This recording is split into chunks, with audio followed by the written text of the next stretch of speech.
Bien, ahora vamos a hablar sobre la estructura del Sistema Nacional de Defensa Civil.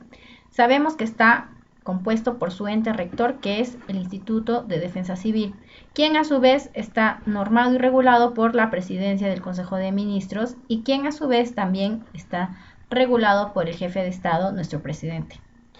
El Instituto de Defensa Civil tiene subcomités, los cuales están divididos también en niveles, a nivel regional, a nivel provincial y a nivel distrital.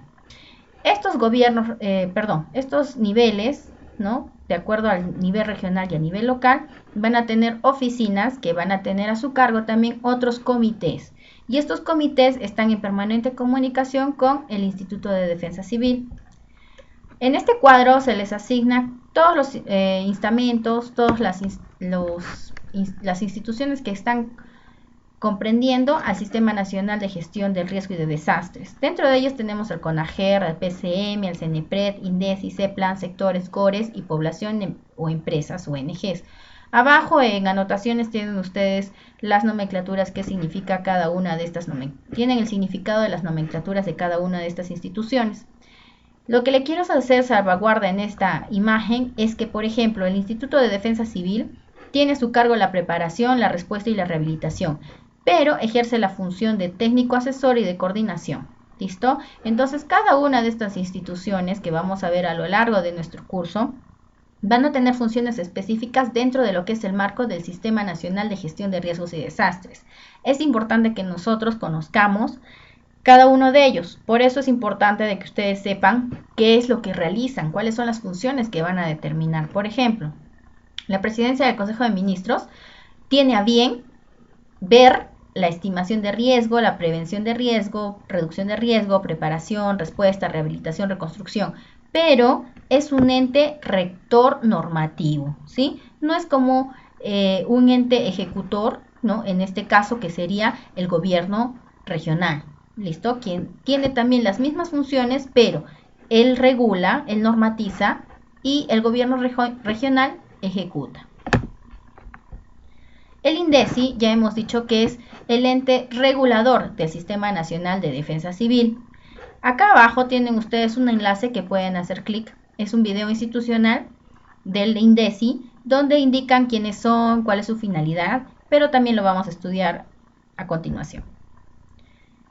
El INDECI tiene una estructura tal cual lo estamos viendo, ¿no? A nivel nacional, a nivel regional y a nivel local, donde se subdivide por medio de comités y allí van a hacer sus acciones de parte más efectiva. Entonces, la composición está dada por una alta dirección, por un órgano consultor que tiene a su bien tener comités o órganos que estén enfocados en lo que es la parte científica, relaciones internacionales, interregionales, de asesoramiento, órganos de control, por ejemplo el interno, órganos de asesoramiento como es la asesoría jurídica y de planificación, órganos de apoyo como es la Oficina de Administración, Secretaría General de Estadística, Secretaría Permanente de Consejos Consultivos, órganos de línea como son Dirección de Prevención, Operaciones, Logística, Educación, Capacitación y Proyectos Especiales y órganos desconcentrados que son las direcciones regionales del Instituto Nacional de Defensa Civil. La finalidad que tiene el INDECI, como ya ustedes lo han visto en el video que se les ha mencionado en diapositivas anteriores, es que tiene la función de proteger a la población mediante la prevención de los daños. Va a proporcionar una ayuda oportuna y adecuada y va a asegurar la rehabilitación en caso sucediese un desastre. Entonces, es importante que también nosotros mencionemos que el INDECI viene a ser quien formula y promueve la implementación de políticas, normas, planes y programas en cuanto a la prevención y la atención de los desastres en el marco del Sistema Nacional de Defensa Civil.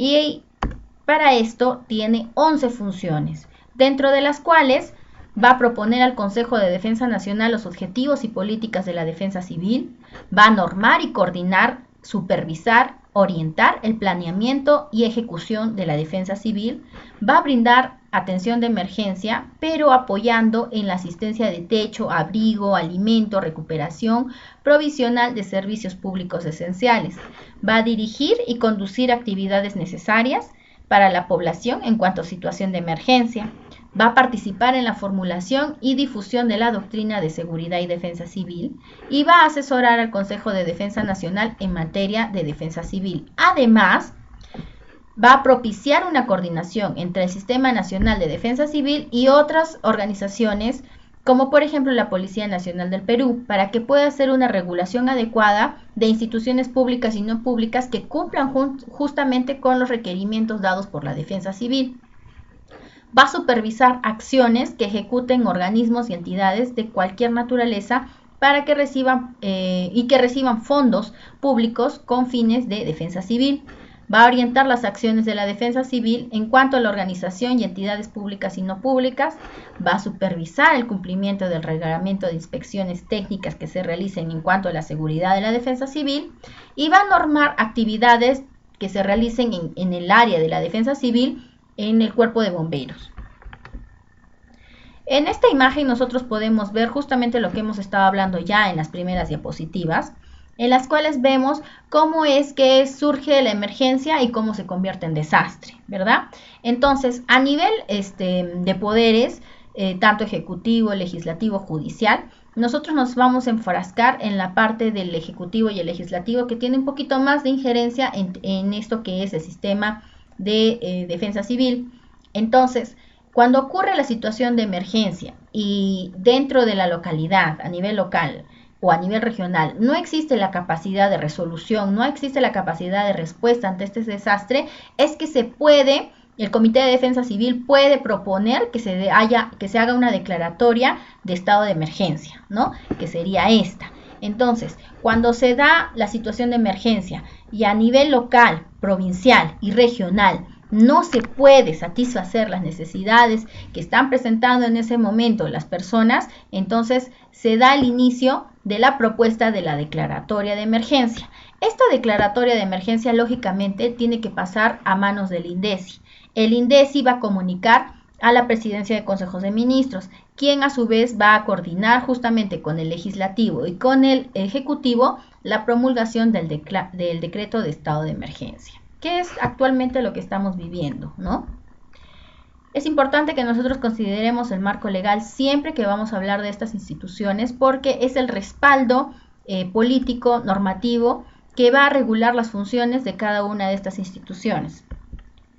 En cuanto a los planes que realiza el INDECI, son 3, y es el plan de prevención y atención de desastres, el plan de operación de emergencias y el plan de contingencia. Este plan de prevención, de atención y desastres se realiza a nivel estratégico, por lo cual decimos que tiene un periodo de vigencia a largo plazo. Se da a nivel nacional, sectorial, provincial y distrital. El plan de operaciones de emergencia se realiza para poder evaluar cómo es que se están efectivizando las acciones propuestas ante una situación de emergencia y desastre. Y esto lo podemos ver mediante la evaluación de los simulacros. Y el plan de contingencia, que son todos esos procedimientos que están contenidos para poder hacer afronte de una institución, ya sea pequeña o grande, ante una amenaza o a un riesgo en el cual puede estar incluido su institución, ¿no? El plan de preparación también es un plan que está comprendido dentro del Instituto de Defensa Civil, el cual tiene su finalidad en demostrar y preparar y fortalecer todas esas acciones que van a ir en pro de la prevención de una situación de desastre, ¿sí? Es cómo se puede hacer afronte ante la situación de emergencia y desastre que se nos presente. Entonces, para esto tiene unos subprocesos, los cuales son información sobre escenario del riesgo, el planeamiento, desarrollo de las capacidades para la respuesta, gestión de recursos para la respuesta, monitoreo y alerta temprana e información pública y sensibilización. Este plan tiene en sí 4 aspectos importantes donde va a ser efectivo. El plan de preparación nacional, el plan de preparación sectorial, el plan de preparación regional y el plan de preparación local. Estos planes realizan sus acciones divididas en 3 aspectos: en la preparación, en la respuesta y en la rehabilitación. Comencemos con la preparación. La preparación compete a todas las entidades públicas dentro de los 3 niveles de gobierno que hemos dicho: nacional, regional y local, los cuales tienen que realizar acciones para la implementación del proceso de preparación y dar una óptima respuesta ante la situación de desastre, por lo cual es una manera de poder canalizar los recursos para poder anticiparse ante una situación de emergencia. La preparación para la respuesta. En cuanto a la respuesta, tenemos otros subprocesos que ya los hemos mencionado anteriormente. El primer punto, información sobre escenarios de riesgos de desastre, donde vamos a tener que canalizar e identificar cuáles son los lugares o las situaciones que se competen como riesgo para la población. Planeamiento, donde mediante el plasmar las acciones que se van a hacer y de hacerlo de una manera operativa también, para poder ver cómo es que se va a dar afronte ante la situación de emergencia. El desarrollo de capacidades para la respuesta es cómo también vamos a incluir a la población para que forme parte de esta cadena en cuanto se va a tener que activar para que podamos hacer una afronte adecuado a la emergencia. El cuarto punto, la gestión de recursos para la respuesta. ¿Cómo vamos a nosotros a distribuir los recursos, tanto humanos, tanto de infraestructura, tanto económicos, para poder ser llevadera esta situación?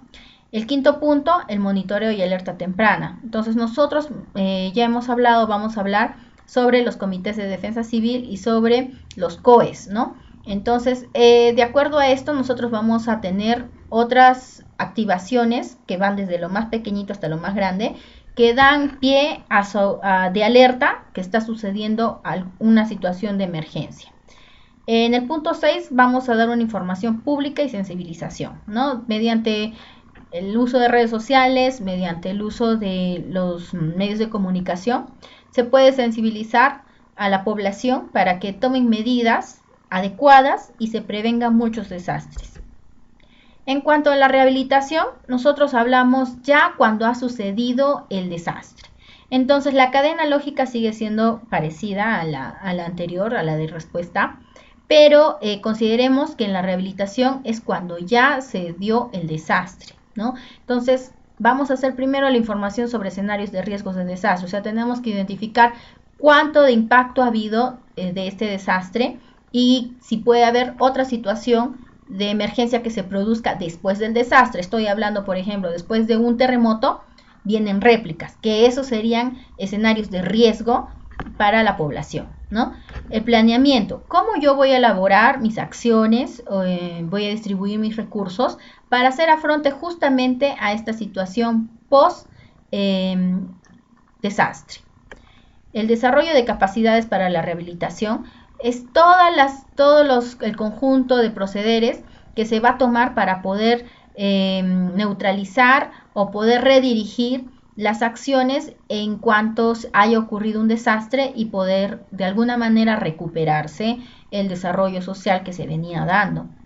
El cuarto punto, gestión de recursos para la rehabilitación, pues acá hablamos de toda la parte de infraestructura, equipos, información, grupos humanos que van a ayudar en la progresión de la recuperación después del desastre. Ahora hablemos del plan de contingencia. Ustedes ya están desarrollando un plan de contingencia a nivel familiar. Entonces se habrán dado cuenta que este plan de contingencia primero es un instrumento técnico, ¿no? Es un compendio en el cual va a contener todo el desarrollo de las acciones que se van a hacer ante una situación de emergencia, ¿no? Va a competir la parte de la preparación, la parte de la respuesta, la parte de la rehabilitación y la parte de la reconstrucción, ¿no? Si es que existiera algún tipo de desastre, pues que competa la parte de reconstrucción. Entonces el plan de contingencia forma también parte de todo el planeamiento del Sistema Nacional de Gestión del Riesgo. Está incluido también en lo que es el Plan Nacional de Gestión de Riesgos y Desastres. Los comités de defensa civil son una parte del Sistema Nacional de Defensa Civil. Está conformado por personas o actores dentro de dentro de una comunidad o dentro de una localidad mucho más grande, en la cual van a representar a los pobladores de ese lugar. ¿Listo? Van a tener unas funciones específicas que van a ir en pro de proteger la integridad de toda la población de acuerdo hacia una situación de un fenómeno natural que converja en una emergencia, o la acción del humano que también pueda darse o desencadenarse en un desastre, ¿no? Entonces, estos comités de defensa civil se organizan a nivel regional, a nivel provincial, a nivel distrital y también, como les menciono, hasta nivel de comunidades. Entonces, la finalidad es que la población tenga respuesta hacia una situación de emergencia, ¿no? Entonces, se puede activar de una manera adecuada este sistema de alerta y también de respuesta. Aquí tienen ustedes un ejemplo en el cual, por ejemplo, ¿no? Dice Caserío San Juan.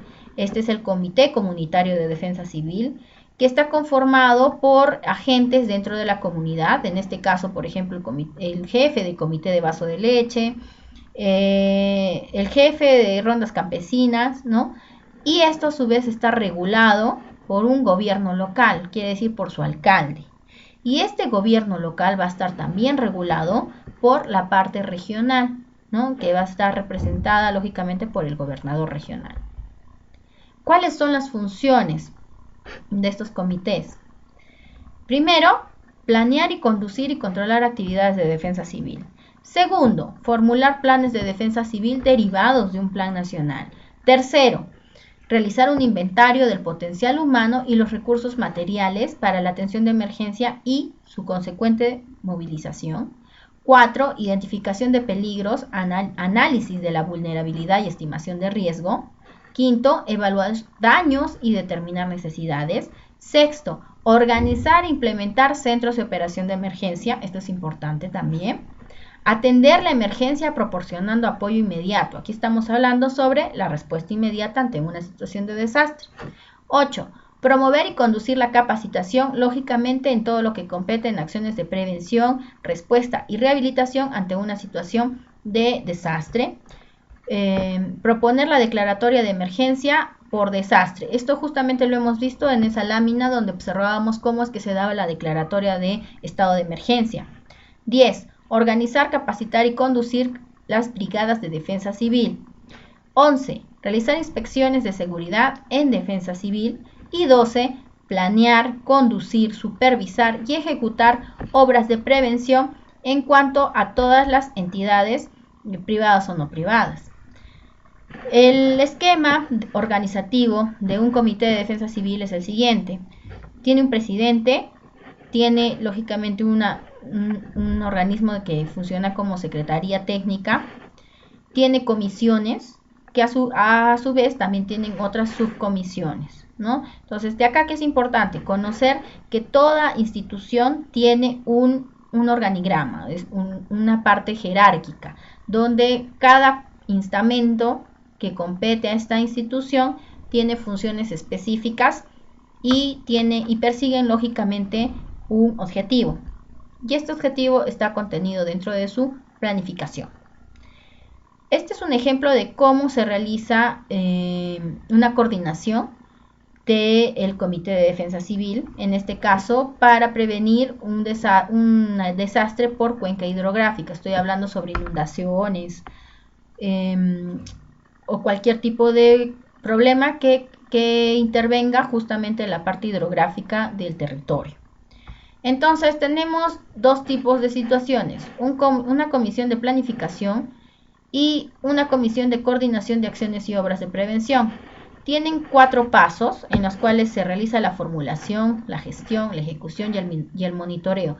De aquí quiero que ustedes observen lo importante, que si bien se organiza el Comité de Defensa Civil, los responsables para hacer efectivas estas acciones van desde la parte regional hasta la parte distrital y hasta instituciones privadas. Por ejemplo, en este caso tenemos las universidades, ¿no? Entonces, como se vuelve a repetir, los comités de defensa civil nacen a nivel regional, regional, provincial, distrital y a nivel local, ¿no? De cada una de las comunidades en las cuales nosotros pertenecemos. Los centros de operación de emergencia viene a ser el área física que compete justamente a estos comités de defensa civil. Sus funciones son coordinar, dirigir y supervisar operaciones para la atención de emergencia. Lo voy a resaltar. Entonces, coordinan, dirigen y supervisan operaciones para la atención de la emergencia. Tienen información sobre las acciones de evaluación de daños y necesidades que van a permitir orientar los recursos que se disponga en cuanto a la asistencia humanitaria. ¿Listo? Ahora, los centros de operación de emergencia, o también llamado COE, también tienen una estructura y van desde la nacional hasta la distrital. Y en cada una de ellas van a ir tomando un nombre correspondiente. Por ejemplo, a nivel nacional se llamará Centro de Operación de Emergencia Nacional, COE. A nivel regional será el COER, a nivel provincial será el COEP y a nivel distrital será el COEP. Entonces, con esto, queridos alumnos, estamos viendo de que el Sistema Nacional de Defensa Civil está organizado de tal manera que cada uno de sus organismos tiene una función importante y específica en cuanto a la gestión del riesgo y del desastre. Y todo esto está en un marco de la política de la seguridad nacional y de la defensa civil. Por lo cual es importante que nosotros tomemos en cuenta la parte de la planificación, o sea, cómo es que estas instituciones realizan todas sus acciones de manera planificada durante un tiempo determinado y con recursos propios, los cuales van a ser, lógicamente, van a estar demostrados en el momento de la emergencia. Entonces, es bueno que nosotros conozcamos todas estas instituciones y todas las pequeñas instituciones que conforman a esta gran institución, porque nosotros, dentro de que somos personal de salud, estamos implícitos en este Sistema Nacional de Gestión de Riesgo y de Desastres. El sector salud es una institución muy importante para que también funcione justamente este sistema de gestión del riesgo y del desastre. ¿Listo? Entonces nosotros en la próxima clase vamos a ver cómo es que nuestra profesión, o sea, nosotros los enfermeros, participamos dentro de todo este sistema, que es un sistema como un engranaje, funcionan todos juntos y si es que uno falla, pues el otro falla, ¿no? Y cómo es que nosotros, nuestra profesión está incluida dentro de todo esto que estamos mencionando. Entonces, estimados alumnos, espero por favor que hagan repaso de todo lo que se les está mencionando en estas diapositivas, porque es la parte lógica, es el marco conceptual y hasta el marco legal que va a fundamentar las acciones del personal de salud en una situación de emergencia que puede converger en un desastre. Tengan ustedes muy buenos días.